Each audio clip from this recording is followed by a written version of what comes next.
그리스도인은 철학자다라는 제목으로 오늘 말씀을 전하기를 원합니다. 제가 어릴 때 우리가 별로 큰 의미를 두지 않았지만, 그리고 굉장히 쉽게 썼지만 나중에 알고 보면 굉장히 대단했던 그런 용어들이 꽤 있습니다. 예를 들어서 아이들끼리 놀면서 골목대장이라는 말을 많이 썼는데요. 뭔가 조그만 리더의 역할을 해도 대장 그런 말을 너무 쉽게 썼었습니다. 근데 나중에 군에 가보니 대장은 별 4개를 달아야 대장이란 말을 들을 수 있는, 군에서 거의 최고까지 올라가야만 들을 수 있는 그런 굉장히 높고 대단한 계급이었습니다. 그 외에 또 하나 우리가 또 가볍게 사용했지만 결코 가볍지 않은 단어가 있는데요. 바로 박사라는 말입니다. 제가 어릴 때 보면 만물 박사, 척척 박사, 곤충 박사, 그냥 남들보다 어떤 분야에 대해서 조금만 더 알면 너 무슨 박사구나 라면서 박사라는 말을 굉장히 쉽게 붙여서 그렇게 남발했던 기억이 있습니다. 그런데 나중에 커서 알고 보니 박사는 정말 공부를 많이 한 사람이었습니다. 초등학교, 중학교, 고등학교 다 졸업하고, 또 대학교 졸업하고 대학원까지 가서 이제 석사학위까지 다 통과한 후에 마지막으로 공부하는 과정이 박사 과정이잖아요. 공부하는 과정이라기보다는 연구할 만한 주제를 하나 선정해서 이제 그 주제에 대해서 깊이 공부하고 파면서 세상 그 어떤 사람보다 그 한 가지 주제에 대해서 더 깊이 파서 그 분야의 유의미한 학문적 성취를 이뤄낼 때 박사학위라는 것을 주게 됩니다. 그것을 받게 되죠. 그런데 이 박사학위를 보면 이 학문의 분과를 막론하고 대부분의, 거의 모든 학문의 분과의 박사학위에 앞에 붙는 게 있습니다. 그냥 박사가 아니에요. 그냥 닥터가 박사인데 그냥 D가 아니라 PhD라고 합니다. PhD. 그러니까 모든 학문의 박사학위에는 엄밀히 말하면 철학 박사라는 말이 붙는다는 거죠. 예를 들어 물리학 박사면 물리의 철학 박사라고 부르고, 그러니까 이제 영어로 하면 PhD in Physics란 말이에요. 그러니까 물리의 철학 박사라고 붙고, 경제학 박사면 경제 철학 박사라고 부른다는 겁니다. 심지어 철학이라는 학문의 박사학위에도 이름이 철학의 철학 박사입니다. 그래서 제가 굉장히 궁금증이 생겼어요. 왜 그냥 경제학 박사, 물리학 박사 그러면 되지 굳이 철학이라는 말이 거기 들어가서 왜 철학이라는 말을 넣어서 철학 박사라고 할까? 모든 학문의 박사학위에 다 왜 철학이라는 말이 꼭 들어가야 될까라는 궁금증이 생겼습니다. 그래서 한번 찾아봤는데요. 먼저 철학이라는 말의 사전적 정의를 생각해 보면 인간과 세계에 대한 근본 원리와 삶의 본질 따위를 연구하는 학문이라고 나와 있습니다. 인간과 세계에 대한 근본 원리와 삶의 본질 따위를 연구하는 학문. 그러니까 근본을 연구하는 학문이라는 겁니다. 근본을 연구하는 학문이 철학이죠. 쉽게 말하면 계속해서 왜라는 질문을 던지면서 파고드는 학문이 철학이라는 겁니다. 왜. 그냥 받아들이지 않고 왜라고 계속해서 질문을 던지는 거죠. 예를 들어서 푸른 하늘을 바라보면서 대부분의 사람은 그냥 와 아름답다 라고 하고 끝나지만, 어떤 사람들은 거기서 끝나지 않고 그런데 왜 하늘은 다른 색이 아니라 파란색일까? 왜 구름은 중력에 의해 땅에 떨어지지 않고 저렇게 떠다닐 수 있을까? 이런 물리학적인 질문을 하는 거죠. 왜 사람들이 때론 도덕적으로 그렇게 형편없는 정치인에게 투표할까? 이런 질문은 정치학적 질문이겠죠. 그리고 여자들은 왜 나쁜 남자를 좋아할까? 이런 거 심리학적 질문이겠죠. 네. 그리고 왜 눈에 보이지도 않는 그 비트코인은 그렇게 비싸고 왜 계속 가격이 오르는 걸까? 이런 경제학적 또 질문이 있을 수 있겠죠. 이렇듯 모든 학문의 기초에는 왜라는 철학적 사고가 깔려 있기 때문에 중세시대에 대학이 세워질 때부터 모든 학문의 박사학위에 이 철학 박사라는 말이 붙어져 왔다고 합니다. 그래서 그 전통이 지금도 이어져 와서 대부분의 박사학위에는 다 PhD, 그러니까 철학 박사라는 말이 붙는다는 거죠. 실제로 우리의 삶의 문제를 해결하기 위해서 또 윤택한 삶을 살아가기 위해서는 이런 철학적 사고가 굉장히 중요합니다. 뭔가 인생에 문제가 생겼는데 표면적인 것들만 계속해서 제거를 하고 근본적인 문제를 다루지 않는다면 계속해서 인생의 문제가 반복되지 않겠어요?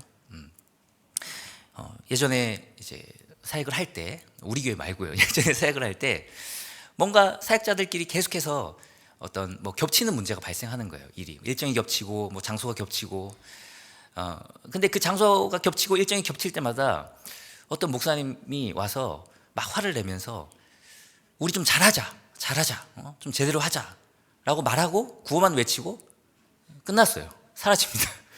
그러면 그 다음에 또 그런 문제가 반복돼요. 왜 이 문제가 이런 일이 일어나는지 그 근본적인 이유를 깊이 고민하고 생각하고 해결을 해야 되는데 그걸 안 하니까 계속해서 같은 문제가 반복이 되는 거죠.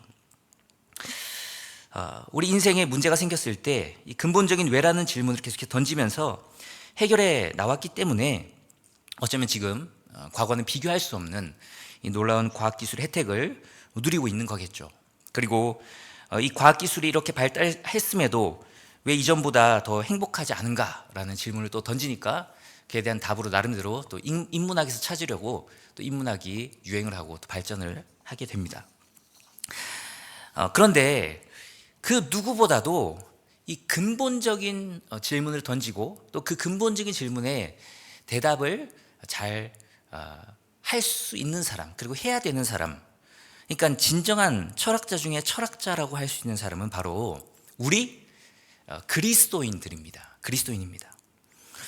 오늘 말씀 베드로전서 3장 15절 말씀을 보면 본문 중간쯤에 이렇게 나와 있어요.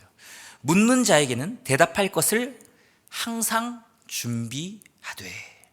묻는 자에게 대답할 것을 항상 준비하되. 그리스도인에게 하는 말이죠. 이 말씀이. 묻는 자에게 대답할 것을 항상 준비하되. 그러니까 그리스도인은 다른 사람의 왜라는 질문에 항상 대답할 준비가 되어 있는 사람이어야 된다고 성경은 말하고 있는 겁니다.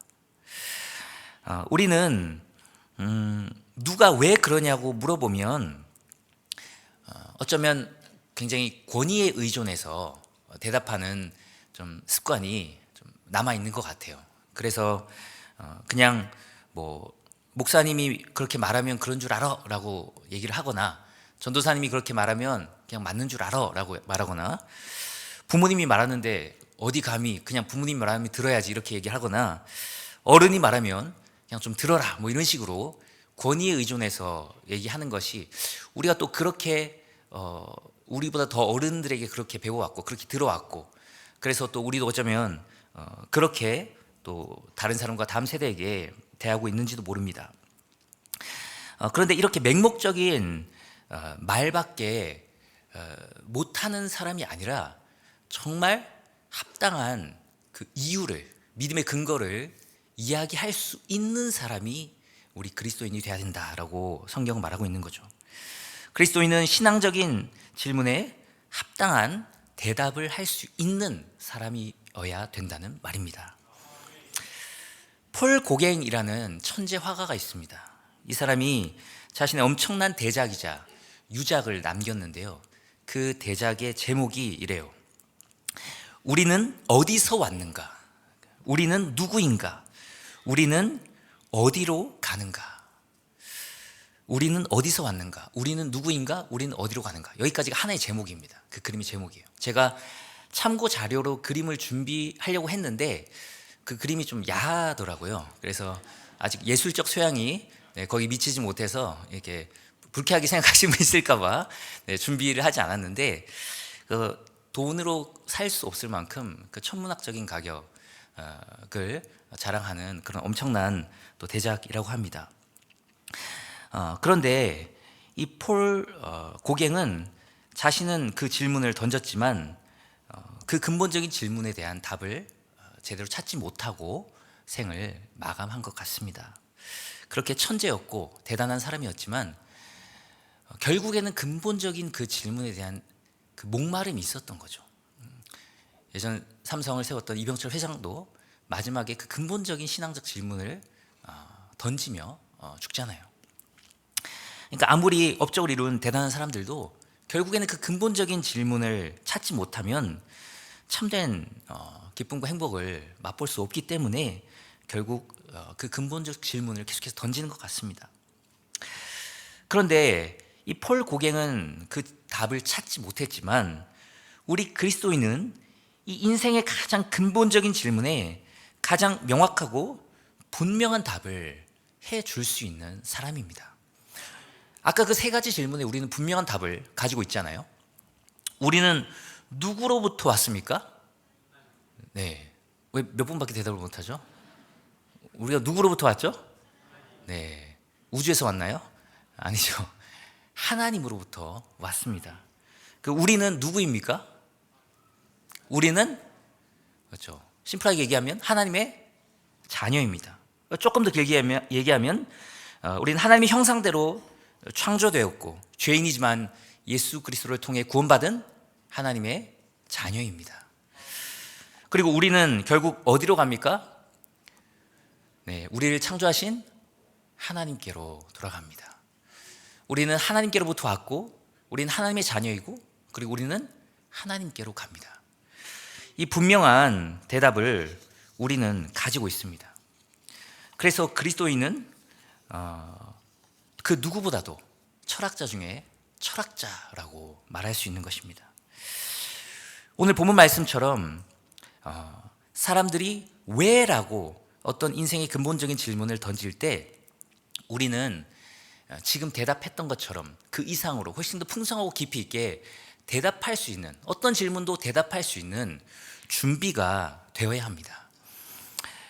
오늘 말씀을 보면 3장 15절 말씀에 오늘 본문 말씀이죠. 너희 마음에 그리스도를 주로 삼아 거룩하게 하고 너희 속에 있는 소망에 관한 이유를 묻는 자에게는 대답할 것을 항상 준비하되 온유와 두려움으로 하고 라고 했습니다.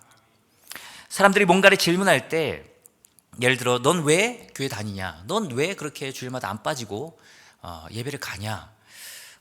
뭐 그렇게 놀러 가고 싶지 않냐? 뭐 조금만 더 일하면 훨씬 더 돈 많이 벌 수 있을 텐데 왜 그걸 다 포기하고 그렇게 교회 가냐? 그리고 왜 그렇게 손해를 보면서도 바보처럼 선하고 정직하게 살려고 노력하냐? 뭐 이런 많은 이제 질문들을 할 때 우리가 대답해 줄 준비가 돼 있어야 된다는 거죠. 어떻게 보면은 또 작게는 자녀들이 엄마는 왜 교회 다녀? 라는 질문을 했을 때 내가 분명하게 자녀에게 뭐라고 말해줄지 그 대답을 가지고 있어야 된다는 말입니다. 오늘 말씀의 맥락을 보면 그렇게 우리는 진정한 철학자로서 인생의 근본적인 질문에 대해서 대답을 할 수 있어야 되는데 아무에게나 사람들이 그런 근본적인 질문을 하는 건 아니라는 걸 알 수 있습니다. 사람들은 뭔가 이 사람이 우리와는 다르다라고 느낄 때 질문을 하고 또 대답했을 때 그것을 듣게 됩니다. 세상 사람들이 얘는 나랑 똑같은데 라고 그냥 뭐 일요일에 교회 가는 것 말고는 나랑 똑같은데 라고 느끼면은 어쩌면 아무런 질문도 하지 않을 거예요. 그런데 얘는 뭔가 있다. 뭔가 나랑 가치관이 다르다. 근데 뭔가 있는 것 같다. 뭐 이렇게 느껴질 때 질문을 한다는 겁니다. 그래서 오늘 말씀 초반부를 보면 너희 마음에 그리스도를 주로 삼아 거룩하게 하라는 말씀이 먼저 나와 있습니다. 너희 마음에 그리스도를 주로 삼아 거룩하게 하라. 거룩이라는 말은 구별되었다는 뜻입니다. 세상 사람들은 누구를 주로 삼고 살아가죠? 세상 사람들은 누구를 주로 삼고 살아갑니까? 자기 자신을 주로 삼고 살아갑니다. 자기 소견에 옳은 대로 살아가는 거죠. 사사기에 나와 있는 말씀처럼 자기 소견에 옳은 대로. 그런데 우리는 누구를 주로 삼고 살아가야 된다고요? 오늘 말씀 초반부에 나와 있는 것처럼 그리스도를 주로 삼아. 그리스도를 주로 삼았으니까 자기 자신을 주로 삼고 사는 사람과 완전히 인생의 가치관과 방향이 다를 수밖에 없잖아요. 그러니까 사람들이 쟤 뭔가 다른데? 라고 느끼고 질문을 한다는 겁니다. 그리스도인은 오늘 읽은 말씀의 좀 앞부분, 그러니까 베드로전서 3장 8절부터 말씀을 쭉 읽어보면 이런 선한 삶을 살아간다라고 나오는데요. 다른 사람을 동정하고 사랑하며 긍휼히 여기며 불쌍히 여기고 복수하지 않고 악한 말을 하지 않고 거짓말을 하지 않고 선을 행하고 화평을 구하는 삶을 살아간다고 얘기합니다. 그러니까 그리스도인들은 그렇게 살아간다는 거죠. 세상 사람들은 이기적으로 살아가고 자기 자신을 주로 삼고 살아가지만 우리는 예수 그리스도를 주로 삼고 살아가기 때문에 그리스도의 말씀을 따라서 이런 선한 삶을 살아가려고 노력한다라고 얘기하고 있는 겁니다. 그렇게 구별된 거룩한 삶을 살아갈 때 때로는 사람들의 질문이 있고 심지어 때로는 사람들의 핍박과 또한 박해도 있습니다. 공격도 있을 수 있다는 거죠. 어쩌면 주변의 사람들이 아무도 나에게 질문을 하지 않는다면 내가 그 세상 사람들과 똑같이 살기 때문에 질문을 하지 않는 것일지도 모릅니다. 그래서 그리스도인으로서 굉장히 사실은 부끄러워해야 되는 일일 수도 있을 것 같아요. 그런데 우리가 그렇게 말씀처럼 구별된 삶을 살아낸다면 주변의 사람들이 물어보겠죠. 그런데 순수하게 물어보는 경우도 있을 겁니다. 뭐 그런 경우는 감사하겠죠. 그런데 오늘 본문의 상황처럼 좀 악의를 가지고 좀 핍박하고 조롱하는 그런 비아냥거리는 말투로 물어볼 수도 있습니다. 왜 그렇게 바보처럼 사냐? 그게 뭐가 득이 되냐? 그런 조롱하고 비아냥거리는 말투로요. 그런데 그럴 때 많은 사람들은 그냥 침묵하고 넘깁니다. 때로는 침묵할 필요도 있죠. 괜히 말을 꺼내서 더 논쟁이 심해지고 감정만 격해질 것 같은 상황이면 때로는 침묵하는 것도 지혜로운 방법일 수는 있습니다. 그러나 성경은 마냥 침묵하라고만 말하지 않습니다. 오늘 말씀을 보면 분명하게 말하라. 말할 것을 준비하고 늘 준비하고 있다가 그 준비한 것을 물어보면 기회가 되면 말하라라고 말합니다. 왜 내가 예수님을 믿는지, 왜 내가 예배드리는지, 왜 내가 손해를 보면서도 선한 삶을 살려고 노력하는지를 말할, 그 이유를 말할 준비를 늘 하라는 말이죠. 우리는 우리의 신앙에 대해서 질문하는 사람들을 향해 과연 항상 대답할 것을 준비하고 있는지 우리 자신을 한번 돌아봤으면 좋겠습니다. 아니면 그냥 반대로 예수님을 믿는 것을 부끄러워하면서 신앙과 관련된 얘기가 나오면 그냥 회피하는지, 아니면 그건 모르겠고 그냥 교회 다니면 좋아, 그냥 마음이 평안해지고 그냥 좋은 점이 많어, 그냥 이 정도밖에 얘기를 못하는지. 물론 그것도 중요합니다. 교회 다니면 굉장히 좋다, 기쁘고 즐겁다, 마음이 평안하다, 이렇게 얘기하는 것도 굉장히 필요는 하고 중요합니다. 근데 늘 어쩌면 유아적인 수준은 밖에 대답하지 못하고 성장하지 못한다면 굉장히 부끄러운 일이 아니겠습니까? 그래서 우리는 언제 어디서 누가 물어보든지 우리가 이렇게 믿고 살아가는 이유에 대해서 분명하고 그리고 더 깊게 풍성하게 얘기할 수 있다면 그것은 정말 우리 자신을 훨씬 더 견고하게 만드는 일이 될 겁니다. 우리 자신의 신앙이 훨씬 더 견고해지고 분명해집니다. 제가 신학교에 들어갔을 때 어떤 신학교 교수님이 막 질문을 많이 하시더라고요. 뭐 이런 질문 저런 질문 막 하는데 신학생들이 뭐 사실 처음에 1학년 들어와서 제대로 대답을 못 하잖아요. 물론 뭐 3년 더 공부를 했다고 졸업했다고 해서 다 대답을 잘하는 건 아니지만 뭐 그냥 우물쭈물 뭐 모르는 건 아니지만 뭐 이러면서 어느 정도 대답을 하면 그 교수님께서 한 말이 굉장히 기억에 남는데요. 그래, 너네가 모르는 건 아니다. 모른다라고 말할 수는 없지만 안다고 말할 수도 없다. 안다고 말할 수도 없다. 그러니까 모르는 것도 아니고 아는 것도 아닌 그냥 굉장히 뿌연 안개 같은 상황 속에 있는 거다. 그 안개를 걷어내고 너희가 성경의 표현들 얼굴과 얼굴을 보는 것처럼 선명하게 알고 선명하게 말할 수 있어야 된다라는 말을 교수님이 하셨어요. 굉장히 인상적이었습니다. 우리가 교회를 오래 다니면 스스로 안다고 착각하잖아요. 근데 질문을 해보면은 잘 몰라요. 근데 또 양육과정도 신청을 안 하죠. 네, 물론 양육과정 신청 이제 막 지났지만 네, 계속해서 끝까지 죽을 때까지 주님 부르실 때까지 말씀을 이제 공부하고 알아가고 더 알아가고 주님을 알아가고 또 그 신앙에 대해서 말할 수 있는 그런 견고한 수준으로 점점 올라가야 되는데 우리가 늘 뿌연 상태로 좀 있는 것 같아요. 정말 하나님의 말씀을 깊이 공부하고 그 말씀을 내 것으로 만들어서 그리고 말할 수 있는 수준까지 올라가서 정말 나의 신앙이 흔들리지 않고 더 견고해지는 큰 은혜가 있기를 축복합니다.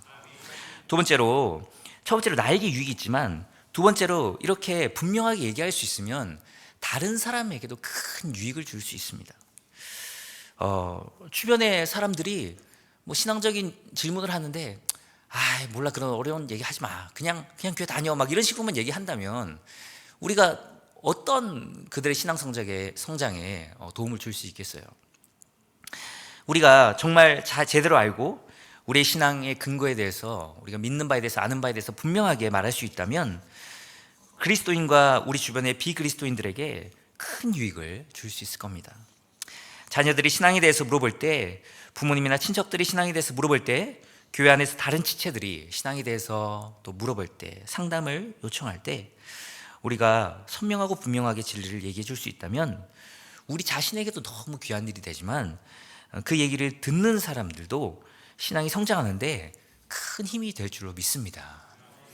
그래서 물론 아주 전문적인 것은 저 같은 목회자가 또 가르쳐야 되겠지만 신앙에 사실 기초도 모르는 사람들이 정말 많거든요. 그래서 목사님들과 얘기해 보면 뭐 청년부도 그렇고 주일학교도 그렇고 심지어 어른들도 그렇고 교회는 오래 다녔는데 너무 당연한 거를 모르는 경우도 많다라고 해요. 그러니까 우리가 정말로 잘 알고 있다면 그리고 주변 사람들에게 얘기할 수 있다면 우리 주변에 있는 그리스도인들과 비그리스도인들이 큰 유익을 얻고 그리고 신앙의 성장에 큰 도움을 줄 뿐만 아니라 비그리스도인들은 또 그들이 주님께 돌아오는데 귀한 그 복음 전파에 정말 큰 힘이 될 것입니다. 그래서 우리가 열심히 하나님의 말씀을 공부하고 또 배우고 또 암송하고 해야 되는 거죠. 그런데 이렇게 본문 말씀은 그렇게 우리의 믿음에 대해서 말을 할 때 어떤 태도로 얘기해야 된다는 그 태도까지도 얘기를 해줍니다. 오늘 말씀의 마지막 부분을 한번 보면 너희 속에는 소망에 관한 이유를 묻는 자에게 대답할 것을 항상 준비하되 마지막에 이렇게 나와 있어요. 어떻게 나와 있죠? 온유와 두려움으로 하고 온유와 두려움으로 하라고 말씀하고 있습니다. 두려움이라고 번역된 이 말의 원어를 보면 사실 존경하는 태도라는 의미도 가지고 있거든요. 그게 조금 더 적합한 것 같아요. 그러니까 우리 그리스도인들에게 심지어 공격적으로 심지어 조롱하고 비아냥거리는 말투로 막 우리를 공격할지라도 우리는 분명하게 우리의 믿는 바를 얘기하면서도 그들과 싸우거나 똑같이 악한 태도로 대답하는 것이 아니라 어떻게 해야 된다고요? 네, 온유하고 존경하는 태도로 그들에게 대답을 해야 된다라고 말하고 있는 겁니다. 얼마 전에 사진 기자를 하고 계신 이렇게 말하면 다 아실려나 모르겠는데요. 한 성도님을 신방한 적이 있습니다. 그분께 들은 얘기가 참 충격적이고 굉장히 마음이 좀 아팠는데요. 사람들이 많은 집회에 이렇게 사람들이 많은 이제 그 집회 현장에 가서 막 촬영을 할 거 아니에요. 하다 보면은 그 현장을 이렇게 몸소 느낄 수밖에 없는데 그런 현장에 가면 유명한 목사님이라고 하는 타이틀을 가지고 막 이렇게 무대 위로 올라가서 막 뭐라고 얘기를 하는데 그 막말이나 세상 사람들이 듣기에도 민망한 그런 거친 욕들을 끊임없이 막 쏟아내는 그런 경우가 정말 많다고 합니다. 계속 막 욕을 한다는 거죠. 소위 목사라는 타이틀이 있는 사람인데도 세상 사람들도 저질스럽다고 생각하는 욕을 계속 쏟아내니까 제가 사실 너무 부끄러워서 참 고개도 못 들겠습니다 라는 그런 얘기를 들은 적이 최근에 있습니다. 참 너무 부끄러운 일이죠. 제가 뭐 시위를 하는 것 자체가 나쁘다고 말하는 것이 절대 아닙니다. 할 수도 있죠. 근데 뭔가 자꾸 악에 악으로 맞서려고 하는 태도들, 그런 것들 과연 하나님이 기뻐하실까라는 생각이 들어요. 우리가 그들은 악한 태도로 말할지라도 우리는 온유하고 존경하는 태도로 우리를 대적하는 사람들을 대할 때 하나님께서 영광을 받으시고 하나님께서 결국 해결하실 줄 믿습니다. 우리는 끝까지 그렇게 온유하고 존경하는 겸손한 태도로 얘기해야 되는 이유에 대해서 오늘 말씀 바로 다음 구절도 얘기를 해주고 있어요. 베드로전서 3장 16절 말씀을 보면 선한 양심을 가지라. 이는 그리스도 안에 있는 너희의 선행을 욕하는 자들로 그 비방하는 일에 부끄러움을 당하게 하려 함이라. 그러니까 앞에 구절로 연결이 되거든요. 너희가 온유하고 존경하는 마음으로 말하고 선한 양심을 가져라. 왜냐하면 너희가 그렇게 해야, 그렇게 할 때 너희를 욕하는 자들로 그 비방하는 일에 부끄러움을 당할 것이기 때문이다. 만약 우리가 온유하고 존경하는 태도로 선한 양심을 가지고 끝까지 말한다면 우리에게 막말하고 욕하고 막 조롱하고 비방하는 그들이 결국에는 부끄러움을 당하게 될 것이라고 말합니다. 그러나 우리도 똑같은 태도로 그들을 대하고 그들과 맞서 싸운다면 승자는 없을 것이고 결국 우리도 함께 부끄러움을 당하게 될 겁니다. 왜냐하면 우리가 옳았다는 것이 증명이 될 것이기 때문이죠. 그리고 삼자가 봤을 때도 서로 막 물어뜯듯이 이렇게 막 싸우고 욕하면 아유, 저 둘 다 그냥 엉망이다 이렇게 생각하지 한쪽 편을 잘 안 들어요. 근데 한쪽이 욕하는데도 끝까지 겸손하고 공손하게 나가면은 오히려 그 욕하던 사람들이 뭔가 멋쩍어집니다. 그리고 그들이 이 땅에서는 부끄러움을 다 당하지 못할지라도 하나님께서 결국에는 그들이 부끄러움을 당하게 하시고 우리가 영광의 면류관을 얻게 하실 것입니다. 무엇보다도 예수님께서 오늘 말씀에 나온 이런 삶을 사셨습니다. 공격하는 자들에게 분명하게 진리로 대답하셨습니다. 그러나 한 번도 그들과 똑같이 악하거나 조롱하거나 비아냥거리는 태도로, 보복하는 그런 태도로 말씀하신 적은 한 번도 없습니다. 오히려 예수님은 어린 양과 같이 온유하고 겸손하게 자신을 십자가에 못 박는 자들에게 자신을 내어주시는 방식으로 승리하셨습니다. 그분은 질문을 받으셨고 그러나 분명하게 대답하셨고 온유하고 겸손하게 대답하셨습니다. 우리도 그 예수님을 닮아서 그런 삶을 살아 하나님께 영광이요 우리 자신과 또 우리 주변의 많은 사람들에게 큰 신앙적 유익을 끼치며 멋진 그리스도인으로 하나님과 사람에게 사랑과 인정받는 그런 사람으로 거듭나는 은혜가 있기를 축복합니다. 이 시간 찬양하며